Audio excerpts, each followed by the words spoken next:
This is Did You Know? CIUS Answers, a daily response to your questions about Russia's war against Ukraine. In response to the strong public interest to understand what is happening in Ukraine right now, CIUS experts are answering your questions.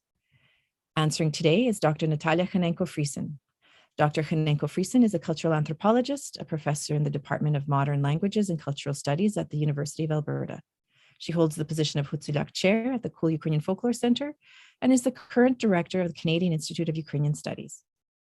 Natalia, can you please let us know what is the correct way to refer to Ukraine? Is it the Ukraine or Ukraine?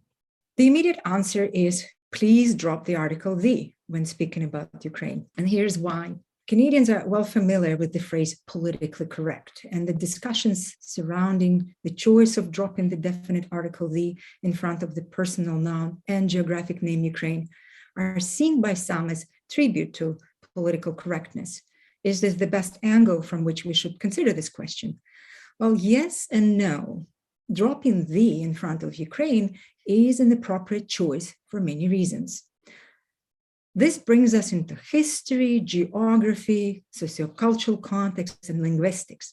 That is, into the way the English language operates. Thus, if you wondered why we have been saying the Ukraine in English for quite some time, the answer lies at the intersection of all the above. Linguistically speaking, the article the in English is not used in front of countries' names. We do not say the Canada, the France, the Poland. There are, of course, some exceptions to this rule, and those exceptions do make grammatical sense when the name of the country is rendered in plural. For example, the United States, the Philippines, the Netherlands.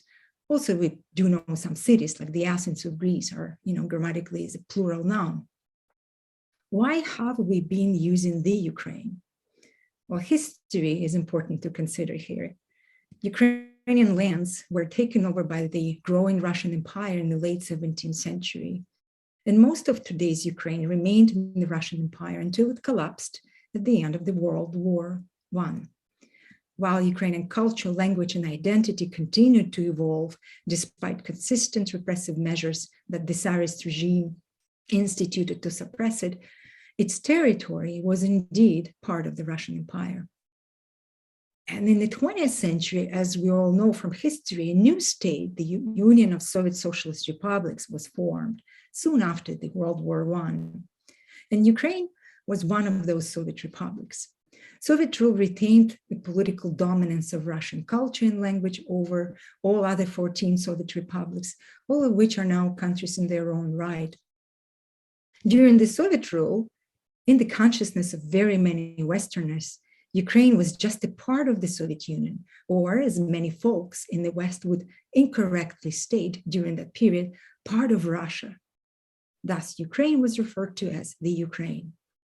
This usage matches other examples from around the world where territories within countries are referred to with the help of the definite article the. This is most obvious when we operate with east, west, north, or south of a country. For example, Nunavut is in the north, Louisiana is in the south. When it comes to its usage with geographic names in English, the article the denotes a part of something, a territory of the country. Again, the Yukon in Canada, the Algarve of Portugal, and so on and so forth. In 1991, the Soviet Union collapsed. And this collapse was very much the outcome of the political striving of Ukrainians to gain full independence from the USSR.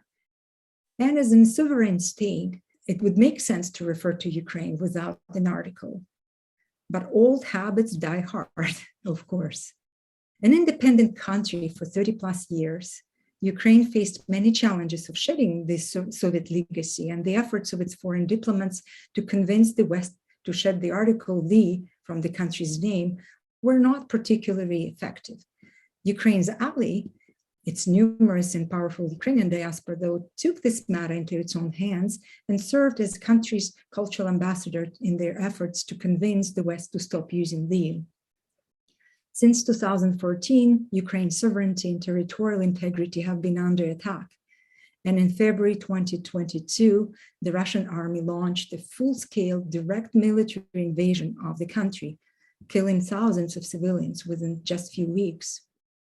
I hope that this new geopolitical context in which Ukraine finds itself can encourage you to stop using "the" in front of Ukraine.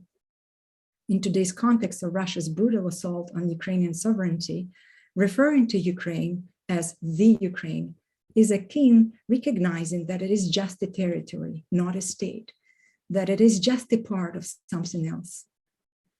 Well, saying the Yukon may have been the choice of many Yukoners here in Canada, after the name of the territory was changed into Yukon without "the" in front of it.